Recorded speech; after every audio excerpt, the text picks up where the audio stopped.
पेहलगाम हल्ल्याचा दौंडमध्ये भर कार्यक्रमात निषेध व्यक्त करण्यात आलाय। रील स्टार हिंदवी पाटीलच्या कार्यक्रमात हल्ल्याचा निषेध व्यक्त करण्यात आलाय। कार्यक्रमादरम्यान या ठिकाणी पाकिस्तान मुर्दाबादच्या घोषणा देण्यात आलेल्या आहेत।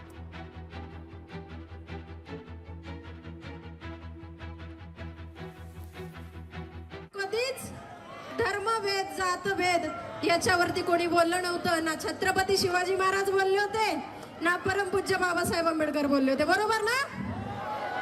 समधर्म सर्व समान ह्या गोष्टीवरती चालणारे दोघं। पाकिस्तान पाकिस्तान लवकरच आपल्या शहीद झालेल्या सगळ्यांना न्याय मिळावा हीच मी सर्वांच्या भारत मातेच्या चरणी प्रथम तर मी म्हणेन। आणि खरंच त्यांना न्याय मिळावा, त्यांच्या परिवाराला न्याय मिळावा, त्या लहान लहान लेकरांना न्याय मिळावा एवढीच माझी इच्छा आहे। पण कधीच धर्मभेद जात। लोकशाही मराठी ऐका, पहा, जागरूक रहा।